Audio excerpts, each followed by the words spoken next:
Good, good afternoon, everybody. I'm really excited to be here. I'm Camilla from Endeavor. I just want to feel a little bit the crowd here to start. Who is an entrepreneur? Yay! So totally majority. So it's for you guys today. I'm gonna ask our three panelists to give a little intro, but we have still so little time that we're gonna be really fast and make the best out of it. Itxaso.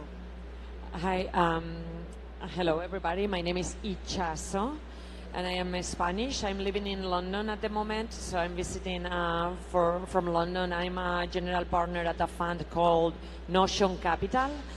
We have nothing to do with the note-taking app, nothing to do with them. We started 14 years ago. The app was created much later, but hey, they have taken our brand big time. We've been investing in SaaS for the last 14 years. We've done over 100 investments. All of them are SaaS. And personally, I've been there for 4 years and a half. Prior to that, I was running Microsoft Ventures in Europe. So basically doing the same investments in cloud, SaaS, AI, big data for Microsoft. And I've been basically in venture for the last 10, 11 years in London, in Silicon Valley before. My name is Tilo Bonow. I'm running with Piabo, the leading technology communications firm. So we had a lot of tech companies like Google, Stripe, GitHub, Shopify, with all kind of public relations, social media, content marketing, influencer relations. And of course, we represent also a lot of investors, and we are also investor in more than 50 venture capital funds all around the globe. So pretty much deep into the scene and have the world view. And happy to be here and excited to share some knowledge here. Ali, so glad you could make it. He almost wasn't here with us. Tell a little bit about yourself. Sure. I'm Ali Jamal. I am actually a product and growth person by background. Spent the last decade working in product and growth for mobile apps. Most recently was leading performance marketing for Rappi, and then went to PayClip in Mexico, led their growth and performance marketing teams. On the side, I've been an angel investor for more than a decade, made more than 100 personal investments, and then started an angel syndicate on AngelList, where I made more than 130 investments over the last 3 years, the majority of which are in LATAM. A lot of fintech, marketplaces, prop tech, but pretty much willing to look at anything and just try to be helpful to the ecosystem. Okay, let's go for it. Quick questions, quick answers, okay? So I'll start with Ali. You made more than 200 investments as an angel. So when is the best moment for a founder to look after the first check? And what's the first steps? You can be really didactic. Yeah, so I think it's actually super helpful to start early. So, find people around you who would be the ones to back you at some point and start building that relationship, right? It's a lot easier to start incorporating their feedback, get their thoughts early, and then once you both feel comfortable, take that check. So I don't think you need the check right away, but I think you need to start building those relationships as early as possible. And what do you need to go after the first check? My question would be, I can go to Itxaso for this one. Do you need a pitch deck, or what do you need to go after a VC? And you can tell a little bit about your angel investments. So, well, I'm a Series A focused investor, but we have a program called Pioneers, where we invest 50K checks, 50,000 checks in companies. We do around 3 or 4 a month of those, and those are the ones that we track, and in the future we might do their Series A. So we do a lot of first checks in companies. Many of those companies, most of them do have a pitch deck. But when they have those conversations that Ali was talking about, which I think are very, very important, you might not even have a pitch deck. Those are informal conversations, and I always tell entrepreneurs to create a long list of people who might know about your industry, might become really expert advisors in your company, and just approach them. And honestly, ask for advice, and you will get money. and ask for money, but you will get advice. So honestly, go to them, ask for advice, check with them, tell them about your idea. You don't need a pitch deck, build a relationship, and you will start getting those small checks that are truly, truly valuable for being able to ground your first round of funding in the end. They are those angel checks at the beginning, and you don't need a deck at the beginning, but you will start putting it together with that feedback probably. Feel free to contribute if you want to add something up, but I'll keep going, okay, guys? So the most important question in this panel is, what do you look for in a company or in an entrepreneur when you're investing? I'm going to start with Tilo, but feel free to add to this answer. What do you look for? Like, what's the most important? I'm actually looking for 5 things, and I call it the 5T. I don't know if this model is also applies to London or to the US, but very simply, very structured, how the German brain usually works, right? So team, the first T, traction, like is there something that is really like resonating with the market? Territory, is it something more like local because there's maybe a law that applies to, etc.? Or is it something you really can scale globally, right? Technology, like everyone's right now pitching AI, but is it actually AI or is it just a smart algorithm, right? What is really behind it? But it also other things like that come all together, right? That you look at. It's not just the one thing, right? So it's really the combination, and only if these 5 T's come together, then you actually say, oh, that's something. And I think what I also look always is there someone, especially in the very, very early stage, who is really like the chief sales officer? Is it someone who can be a magnet for other investors, a magnet for the best team members, a magnet for potential clients? Because especially at the beginning, you are like the chief sales officer for everything and everyone, right? So I want to feel this energy, I want to feel the passion. And this is sometimes much more important than what's on a business plan, but we all know the moment they start, this business plan is already that, right? Perfect. What else, Ali? So I think a big part of it is also just, what is your commitment to this? Like, how much grit do you have? How desperately do you want this? How much do you know the industry, the space? How well do you understand your competitors? How well do you understand your own weaknesses, and what are you trying to do to make them better? How do you and your co-founders balance each other out, right? Really kind of having that more depth of thought and combined with the passion to get things done. Those are kind of the big things that I'm looking at. Can I add to that? I do think all of these are very important, but personally I am very, impatient. I'm a little bit impatient, so I like to feel that the founders have a sense of urgency to solve the problem. They want to solve it, they know what are they going after, and they want to go for it, right? I love that. I love to feel that because they make me excited, right? That's one of them. And the second one is that I'm very product-led. I love people who are obsessed with building great products, because I do think today we have no patience for bad products. So you try them and you will not continue to pay them because there is so much competition. So I love founders who are obsessed with building the products that their users will love, because then we can count on retention and on continuing paying for those products. Otherwise, churn gets up to the roof, and we are just chipping in the customers on one side and losing them through the other side, which makes no sense. But let's double click a little bit on the answers you gave, because we're talking about the first check. So normally it's a really early stage business, or even an idea, or just the beginning of an idea, really undeveloped idea, undeveloped product. So how do you guys double click on this team, on this business, to really know that this is something that's worth investing and making a next step? So I want to go deeper into your brains for the founders that are here to learn something from you. Who wants to start? I think that's why it's important to make friends before you need them, right? So it's great. That's why these events like WebSummit are so amazing. You get to know each other, etc. And then maybe in 3-4 months, the founder approach you and say, hey, we talked about this. We know each other already. That is our progress. That's our development. We talked about the 5 potential clients.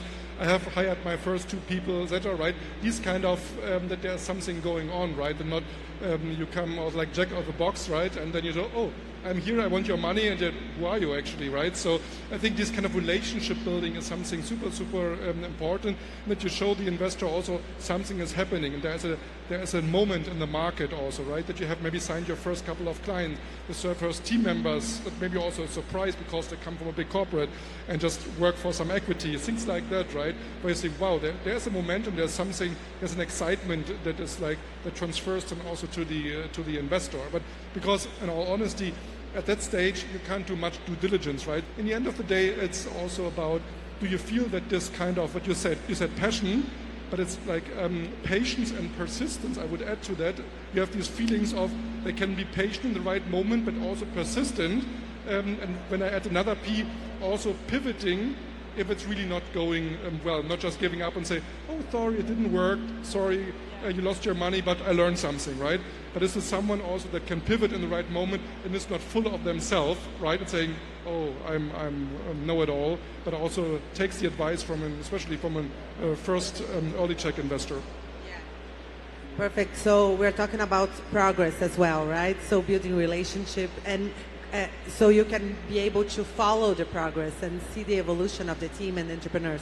Do you want to add something to this question? I think it's Ali. being friendly, but not necessarily trying to be friends. Like, I have enough friends. Like, I don't want to just go out and grab a beer with you, like some random person I just met.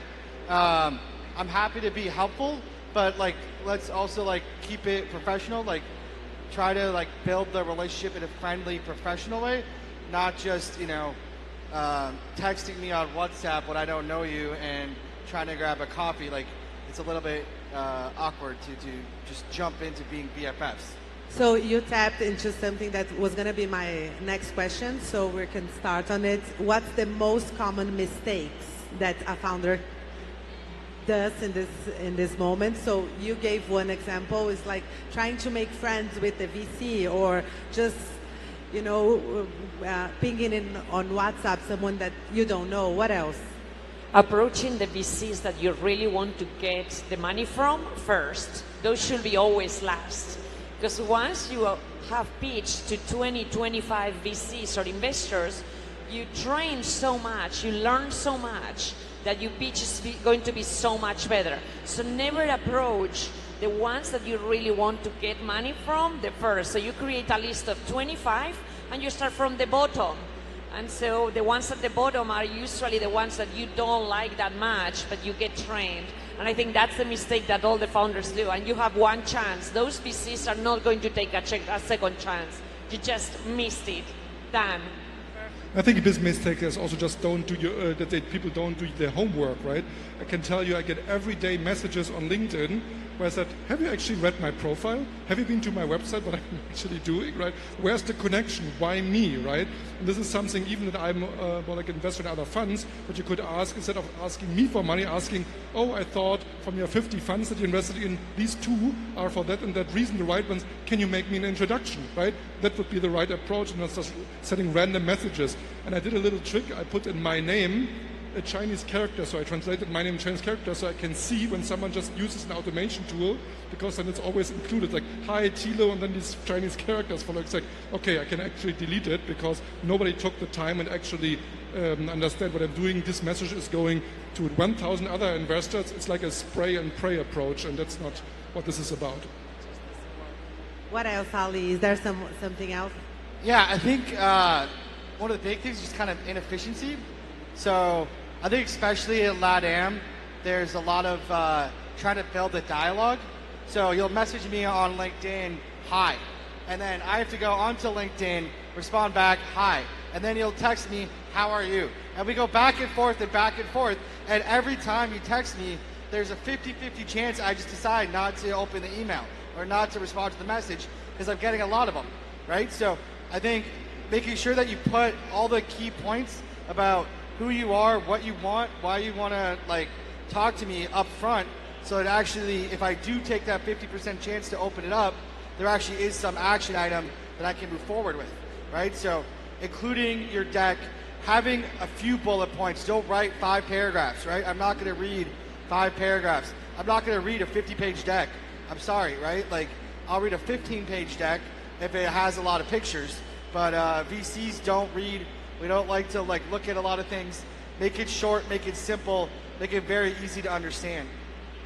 So about that, about a good pitch deck, I just came back from some conferences in the Silicon Valley, and an American told that one of the less good qualities on Brazilian entrepreneurs are the ability to have a compelling narrative.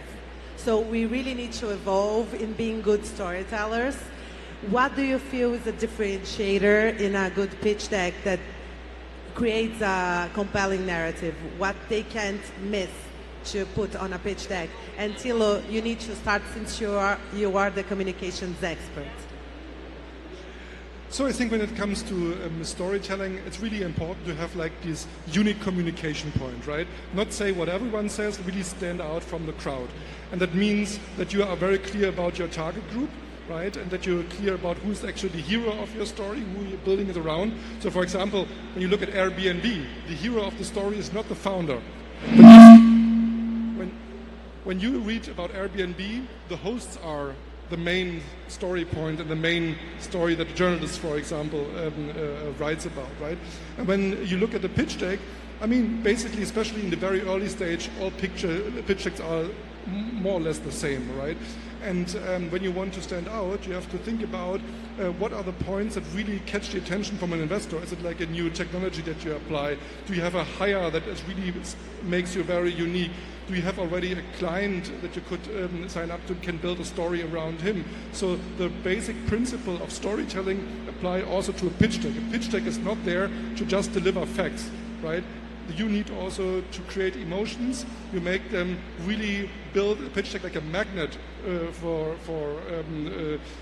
investors. And I can tell you, there are several pitch decks that are circling around, and where other investors sending that other investors just not to invest, but to show them, wow, that's such an amazing storyline, and you want to be this guy or this woman who has this deck that is shared just because it's such a magnet and such so compelling. Yeah? I would probably say if you have a deck and you have a pitch and a story, go to some of other entrepreneurs, other investors, and just ask them, after you do the pitch, not only the feedback, but ask them, what was the product?